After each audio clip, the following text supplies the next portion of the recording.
We also want to incentivize action. I'm listening. This means making sure that your offense is rewarding and that your buttons are worth pressing. Now you're speaking my language. Plus, we think this makes playing and watching more exciting. Thank you! Today I want to take another look into some of the offensive things that Riot Games showed off for Project L in their latest dev diary, including Handshake Tag with the tag actions in detail, but also some of the stuff I picked up on in just pure raw gameplay that hasn't directly been mentioned or broken down yet. So first let's get into the things that were mentioned and broken down, and then we'll get into the stuff that I noticed more so on my own from just watching some of the raw gameplay. Starting off first with the assist actions. Apparently we're going to have 3 per champion, with 2 you can do just by pressing the button, and then a 3rd available to you if you hold the button down for more of a charged assist. Now what I noticed is this first variation seems like a light version, considering how Echo just takes the hit and then just stands still, but the second one looks like more of a heavy version potentially, considering how he just gets a knockdown state, rolls backwards. Maybe there's some ground recovery you can do, and then maybe that one here with the charge assist is a hard knockdown state. Remains to be seen, but it is very interesting.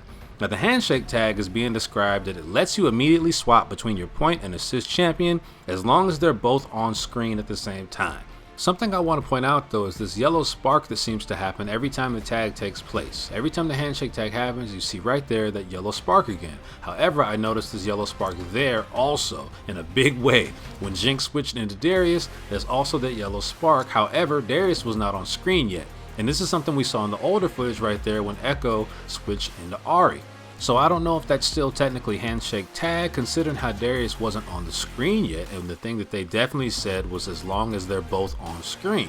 My simple guess is that it's just another variation of the tag mechanic, considering how they also showed this, which looks like what could be considered as a hard tag, letting you switch from your point to assist character without using an assist or without both characters being on the screen at the same time.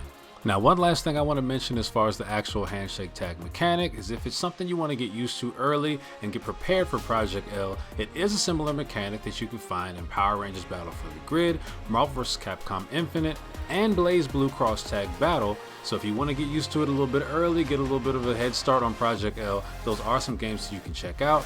And as for Project L itself, there are some more things that I will be going over in the latest dev diary from Riot Games, including the defensive options they talked about, some of the movement options that they talked about, and a few more things that I noticed even myself again throughout the actual raw gameplay that they showed.